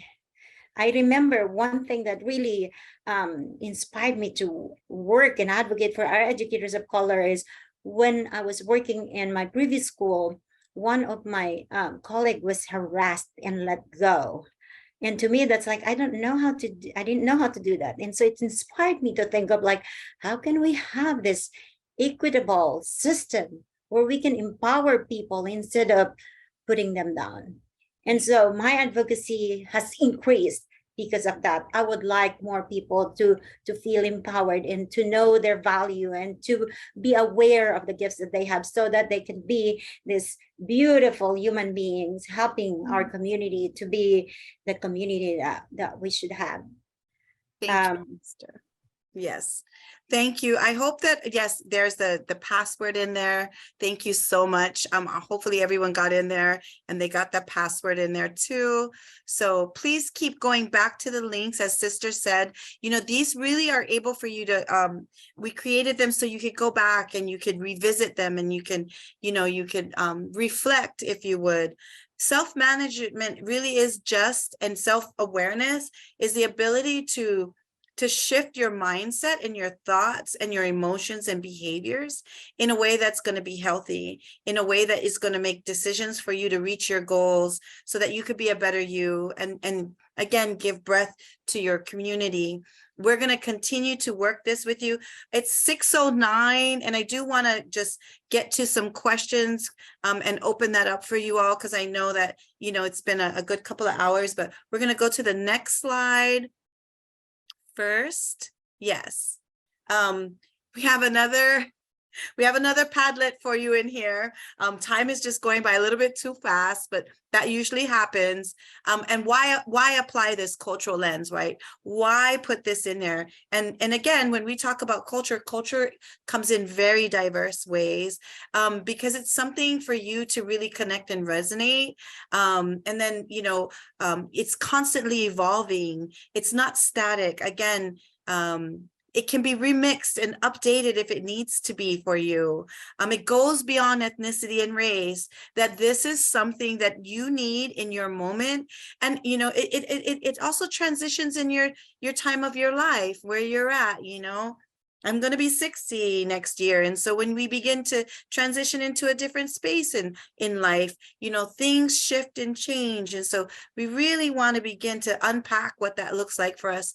This is another questionnaire for you, and it's those questions that are on the left-hand side, because this is where we're going to transition to our next space. These are things we want you to bring back with you when we meet with you again. What is something from today that connected and resonated with you? What is one thing that challenged you or you want to dig deeper into? And what is one thing you want to share and dig in with a colleague or a community that maybe you haven't had the opportunity to do? So this is for you to take like a homework, if you would, kind of, sort of, but your own homework for yourself, right? And so again, why apply a cultural lens? This is for you. You can go ahead and go in there, but we do want you to journal that and bring these questions back with you when we meet with you again. But we'll have it on this Padlet as well. I think it's important, again, these are tools for you. Hopefully you have a journal or something that you can use to go back and forth to, so that you can always revisit this when you need it. It's really just for you to be able to pull back up and remind yourself. Matt, can we go to the next slide? Thank you. So that's what it looks like. You can go ahead and go in. You have the link. Jump in there and just begin to answer those questions. Thank you, Matt. And I'm going to just talk a little bit more. Self-assessment. I'm really proud of myself. This is where my growth happened. I found these cute little microphones for the Q&A, and I couldn't tell you, I totally Leani guys, how happy I was when I found this and I could put it in there. So that was my growth, right? Which are the simplest little things that make me happy. It's like, oh, technology, I found some animated stuff. But what are some questions and priorities that you have? You know, these are just some questions that are in the box, but they're really for you to just dive into for yourself on this particular slide. Thank you. Next slide. So this is what we'd like for you to do, because we only have a few minutes left. I'm so sorry. Bring your community with you. Have some notes and questions for us. Find an accountable partner that kind of just checks you, you know, every once in a while. We need that, right? And bring something that you want to share, and we'll have another activity the next time we meet that you can put in the Padlet, and maybe a photo of something that you want to bring with you. Let's begin to share our communities as we continue to dive a little bit deeper into who we are and what we're here to do. Marissa and I really thank you for your time today. It's just really, again, appreciation. We know how much as educators, we are all working really hard. We want to gift you and not put any more weight on you, but really just gift you today the opportunity to build a better you, and well, even grow even you. I don't want to say better, I want to say grow you in a way that is going to be to your fullest potential, as you give breath back to your community, your students, your families, and the environment. So thank you so much, sister.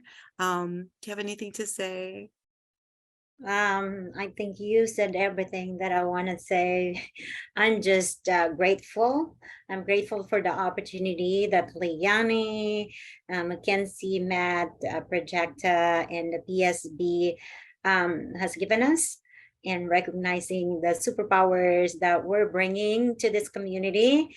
And my hope is we come back with the awareness that we do have assets, and we would like to strengthen the assets so that we can be a blessing and assets to others, so that we can have that collective knowledge and collective power to change the world.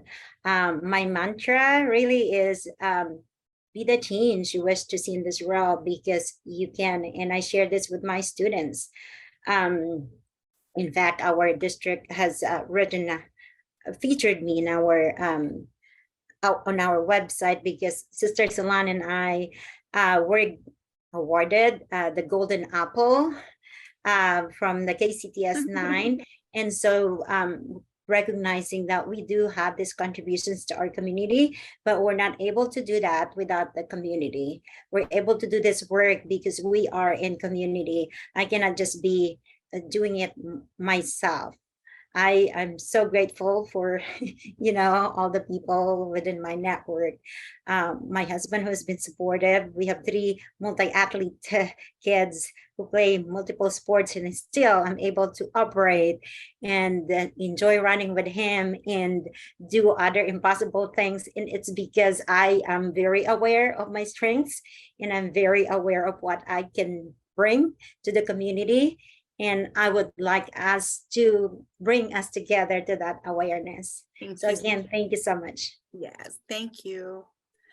Leilani, back to you all, and questions if there are any. Thank you, sister. Thank you so much, Sulana and Marisa. We just really appreciate all that you've shared with us, and I am so inspired and uplifted, and I'm just very grateful. So yeah, it just makes me happy. Thank you so much, and we look forward to hearing from you next. And I think Matt on the next slide actually too, they are. So Mackenzie and I will share in just a moment, but today was meeting 2, and then we'll share. We have another wonderful presenter at our next meeting in January, and then Sulana Marisa will be back with us, and I think it's February, and then again in April. Yes, so I did not see any questions in the chat for you all, so I think we just would like to thank you. And then I'll turn it over to Mackenzie. We're going to go ahead and move into some closing guidance. Thank you. If you do have questions for Marisa and Sulan, please put them in the Q&A and we can ask those questions in a minute. Matt, would you mind going to the other slide deck?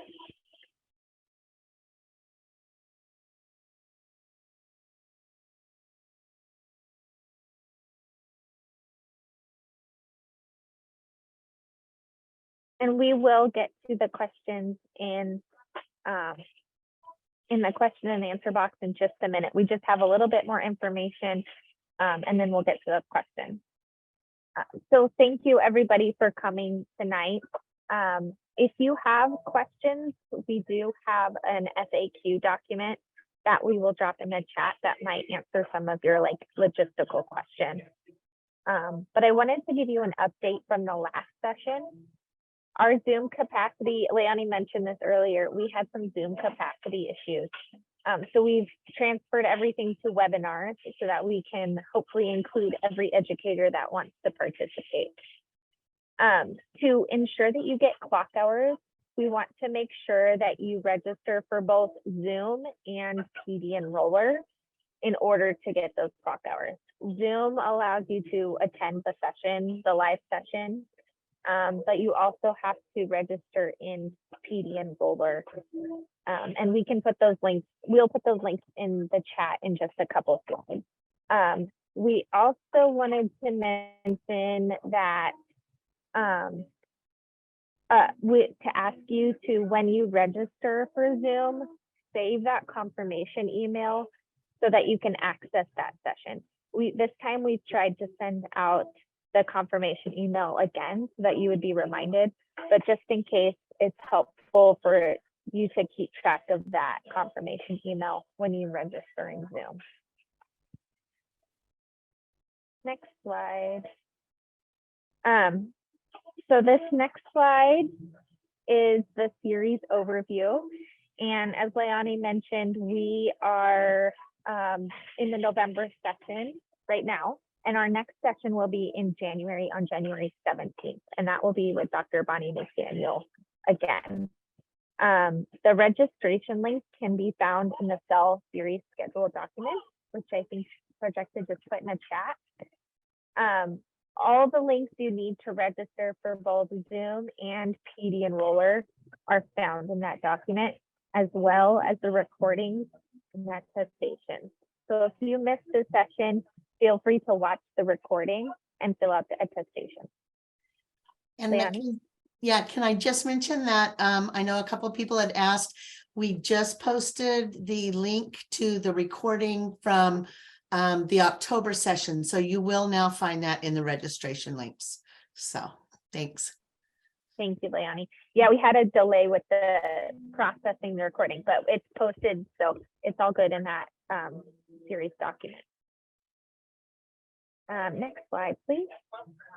So for this series, or for this session, actually for the whole series altogether, you can earn up to 38 free clock hours. And we'll explain how to get those clock hours in just a second. How to register and get the clock hours. So the first, you can earn 1 clock hour by attending the kickoff session, which was in September. and you can watch the recording for that and fill out the attestation. You can also earn 2 clock hours per other session that you attend. So we had a session in October, and you can earn 2 hours for that. You can earn 2 hours for attending tonight, and so on throughout the series. You can also earn an additional 25 clock hours by completing a PGP, which we'll explain about PGPs in just a couple of minutes. Next slide. Oh. And I'm going to pass it to Leonie. Thanks, Mackenzie. So as Mackenzie said, you can earn 2 clock hours for today's session. And what you need to do is enroll for the clock hours in PD Enroller. We have the link here, and I believe Project is also going to put that in the chat. And in just a moment, I'll kind of walk you through what that looks like. So you need to enroll for the clock hours, and then you also need to either attend the live training or view the recording when it comes out and submit the clock hour attestation form. And again, all of those links are on that previous link for the series schedule that Mackenzie showed you. For tonight, I know there have been a lot of questions about where do you sign in. You actually don't need to sign in because it's a webinar. We actually get everyone who attended tonight. We are able to get that off of Zoom. If you did attend tonight, not using your own link, or 2 of 3 of you attended together, in just a moment, we'll share with you our emails. And please, only if you did not use your Zoom link, email us to let us know what name you did attend under. But otherwise, it's all automatic. You don't need to do anything else for that. I'm going to go ahead and walk you really quick. So Matt, if you don't mind, stop sharing.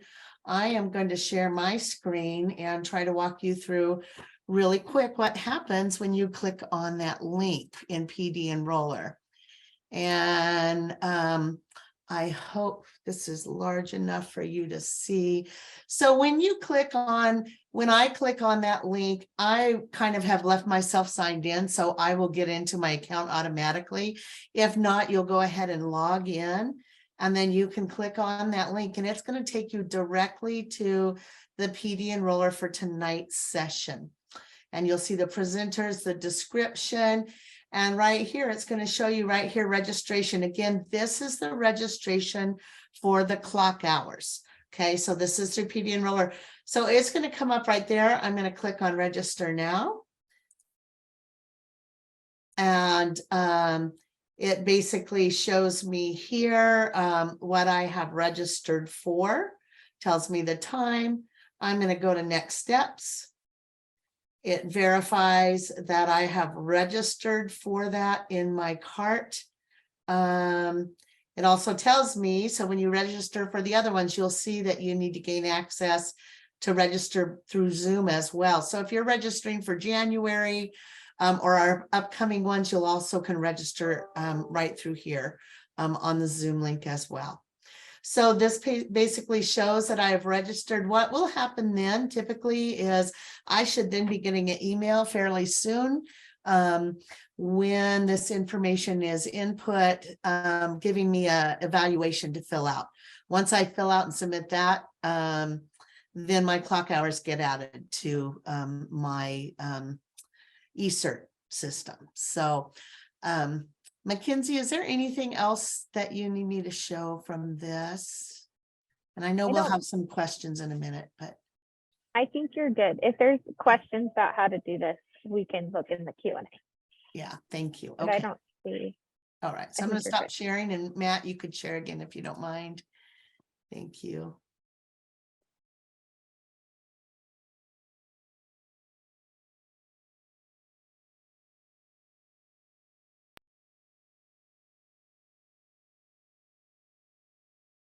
Perfect. So as Mackenzie said, we do have an FAQ. Projecta had put it in the chat earlier. If you have these slides, you can also just click on FAQ and that will take you to that. And there are all kinds of answers there about clock hours. So we would really encourage you to look at that as well, to find some of those answers. So, all right, thank you. So you can go on to the next slide.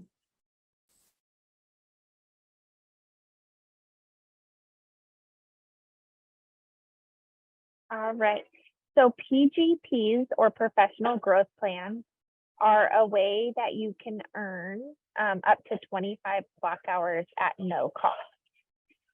So PGPs are job embedded, self-directed professional development that you get to design around what you would like to learn as an educator.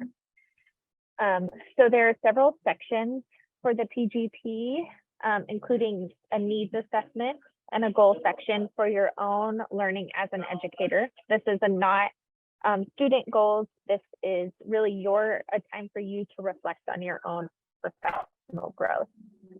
So you'll align your own learning goals to standards, and then create an action plan to work towards your goal.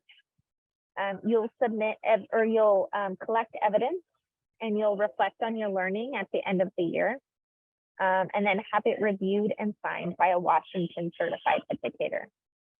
Once you've completed this, you can only complete one per year between July 1st of one year and June 30th of the next year. So you can complete these, and this is a free way to get 25 clock hours for your own directed professional learning. Next slide. All role types are eligible to complete PGPs. So teachers can complete them, administrators, educational staff associates, as well as paraeducators can complete PGPs. Matt, can you go to the next slide? And we'll go to the next one. So unfortunately, we're not able to offer a lot of support for completing PGPs this year at PESB, but we do have some resources for you. To complete PGPs, there is information on PESB's website with an overview of the PGP process and additional resources. We also talked a lot about the PGP at the SELves series kickoff in September, and you can review that information in the kickoff slides, as well as reviewing the recording. In addition, we encourage you to reach out to other educators in your building or other educators that you know in your district that may have already completed a PGP, because they've already gone through the process and they know all the steps to complete it and can help you get started with that. We also wanted to mention that the Washington Education Association also hosts PGP trainings, and you can check their website for upcoming trainings. And Mackenzie, if I could just mention real quick, we are also in the midst of working on a video of how to complete a PGP. We will let you know when that's posted on our website. Hopefully that'll be posted in the next month or so as well.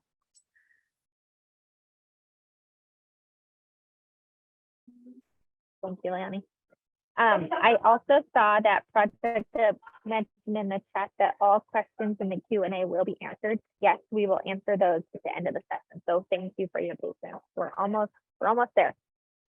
The next session will be happening in January, on January 17th, with Dr. Bonnie McDaniel. And she will be talking about self-management and self-guidance, responding to emotions wisely. So Dr. Bonnie McDaniel will be with us in January, and then Marisa and Sulan will be with us again in February. So to register for those sessions and to attend the next session, please do so on Zoom and PD enrollment. Okay, next slide. Okay, now we will answer all the questions that have been put into the Q&A. And again, thank you for your patience waiting for that. And Mackenzie, before we begin, I know some people may want to go ahead and leave and not stay around for the questions. So if that's the case, we just want to thank you so much again for being with us.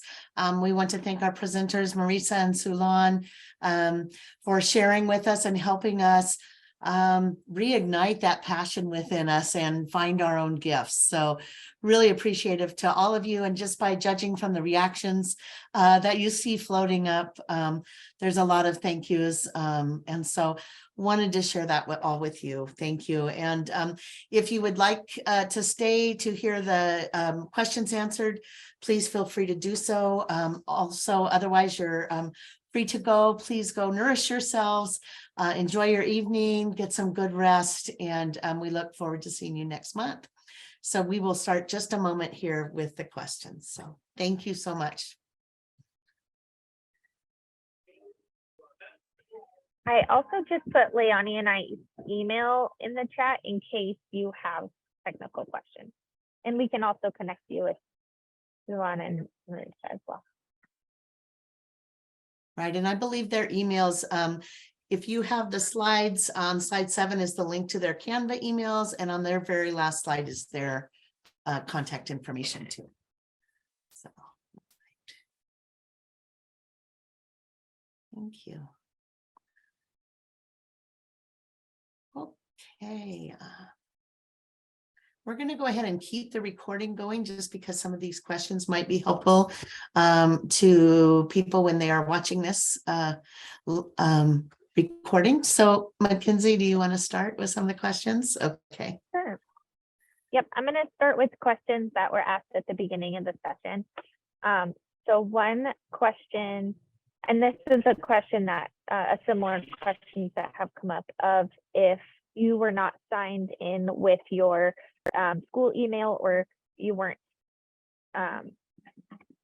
you didn't have the correct information you think in Zoom.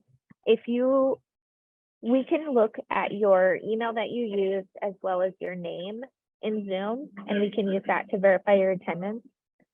If you aren't awarded clock hours within the next couple weeks, you can email me, please, and we will work on getting your clock hours awarded. There's a question about putting the link to take the survey. I believe this might have been one of the Padlets in Sulan and Marisa's presentation. So please look at the slides, and you can find all the links to their Padlet in the slides. I'll also send a follow-up email later on with the slides linked so that you'll have access to those later as well.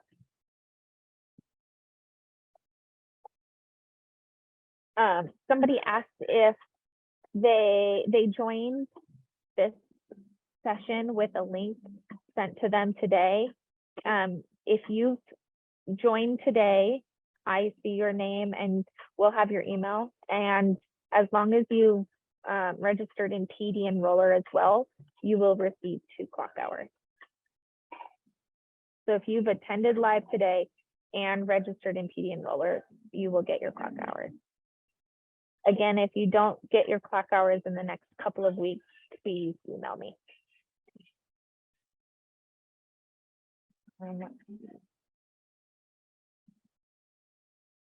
A question, do we need to provide anything to our school district for credit? If you're looking for salary advancement, that is something you'll have to talk to your district about, Leonie.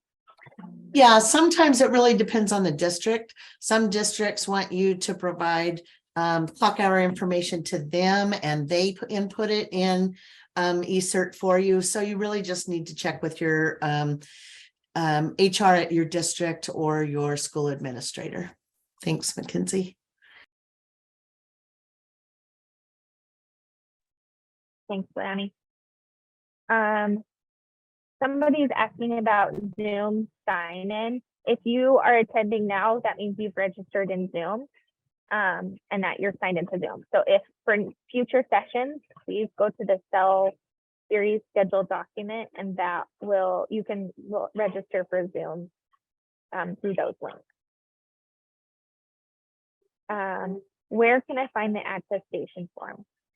The attestation is only if you've watched the recording for the session. So since you're live, you do not need to fill out the attestation. If you watch a recording though, the attestation certifies that you watched the recording. So you don't need to fill out an attestation unless you're watching the recording. Someone asked, how do I get the survey? I've already registered. If you're talking about one of the Padlets or a link that was shared tonight, please refer back to the slides. You'll find all the links in there. They may also be talking about the clock hour survey. And if that is the case, it takes us a little bit. We gather all of the names from Zoom. We send them over to OSPI. They'll then verify that you're enrolled in PD Enroller. Once they do that, I believe the survey goes out to you. So it will be, you should get it probably sometime. See, this is Monday. Yeah, I would say later this week. Thanks, Leonie. The claim code, a couple people are asking about a claim code for PD Enroller. That is in the SELves series schedule document that Leonie just shared in the chat. So you can look in there for that.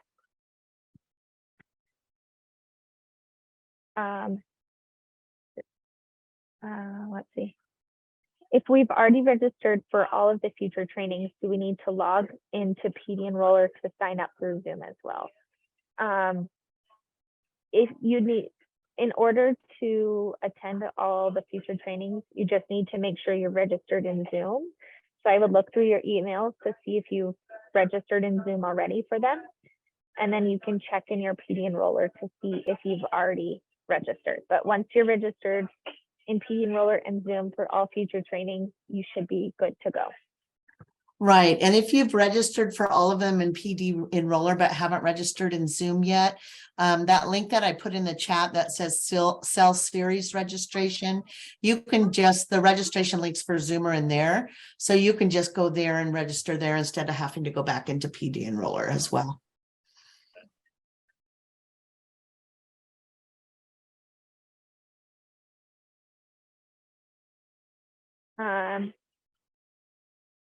If Krista, I see that you don't seem to be getting any clock hours, please email me and I can help you with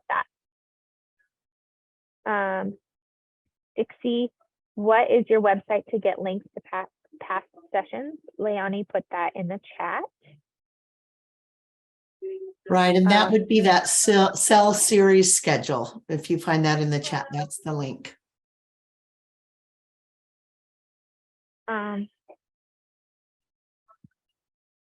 Let's see. There's a question about PD Enroller. Clicking the next button in PD Enroller and it asks you to add at least one attendee. What should I do? You'll have to make sure that you are checked as an attendee when you're trying to do that. So there should be a way to indicate that you are the attendee. Yeah, and if you are not logged into PD Enroller, you'll need to log in, and then that will allow you also to check yourself as the attendee. Okay. Oh, I think Amber, you've got yourself, or you answered your own question. The Padlet only led to registration for PD Enroller that I saw. I'm not sure. Oh, no link for survey in PD Enroller registration. After you register, I'm not, Leonie, can you answer that? Right, yeah, there you won't see a link for the survey in PD Enroller when you register. What will happen is you'll get emailed, whatever email you use to register in PD Enroller. You will probably later this week get an email and ask you to complete that survey. Once you complete that survey, that's when eventually then your clock hours will be added. So you won't see it in PD Enroller. You'll need to wait for that email. And again, like Mackenzie said, if you don't get it in a week or two, let us know.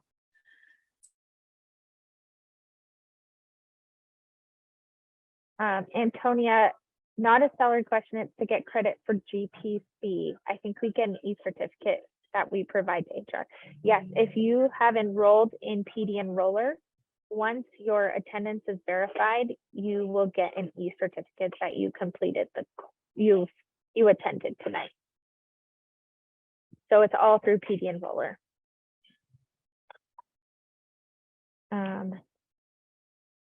Is the last session available to watch now? Yes, the October session recording is available to watch now.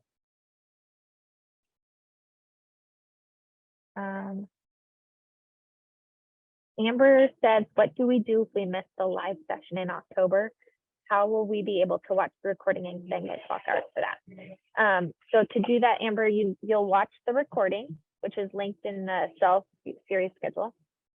Then after that you watch the recording, you'll fill out the attestation form, which is also linked right below the recording.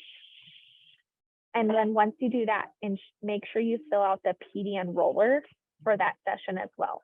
When you do those 3 things, you will get clock hours for that session.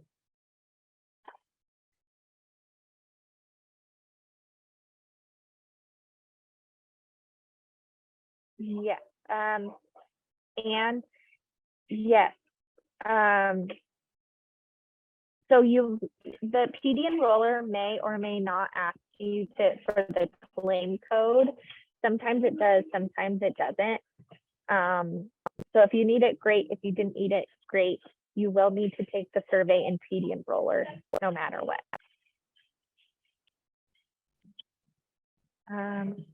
Where can you find the attestation form?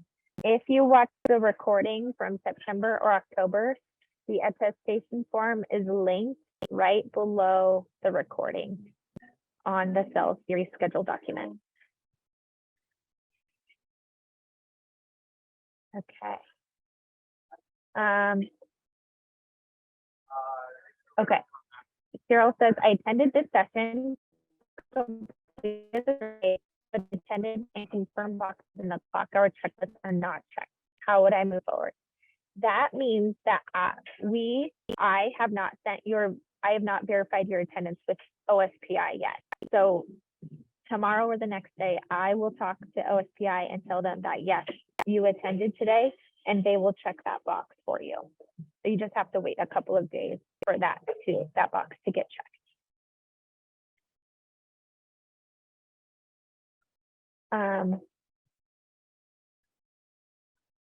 Sally, I'm not sure. We might have already answered your question. Leonie, can you answer Yen's question? Yeah, let me look and see really quick what that is. I've already logged in. It shows my name, but it doesn't take me to the next page. Yen, can you type in what, oh, are you talking about PD Enroller? Okay, so let me show you again real quick. Let me share my screen, if I can get it up here.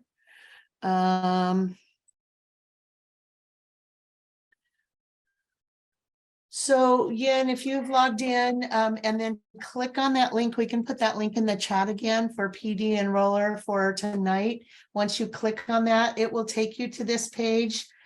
You'll then click on register now. I'm actually, yep, click on register now. Add person if you need to, but then right down here it says next step to verify your cart. Oh, you must add at least one person. So this one, although I'm logged in, it's telling me I need to add a person. So then I'll just add my name. Whoops. Oh, that is my old email. Here it is. There's my email now, and it says I'm already registered. So it's not going to let me register again. So that might be what you're coming up against. But feel free to email us as well if that isn't working for you. So, okay. Did we get through all of the questions?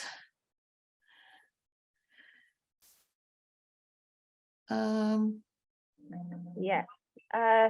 Shelly, I Ah. think we've already either dismissed your question or checked it off. But yeah.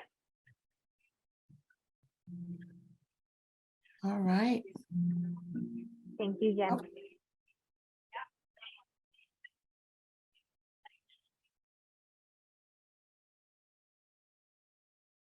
I think that's all the questions. If you, Maurice and Sulan are still with us, so if you have any questions for them, please feel free to post those. Yep. And then otherwise, if not, again, thank you everyone for your attendance tonight. And we look forward to seeing you again next month with Dr. Bonnie McDaniel. And then in, what is this, November? So in February with Sulan and Marisa again. All right. Thank you so much. Have a good night, everyone. Thank you. Mahalo, everyone. Goodbye. Thank you.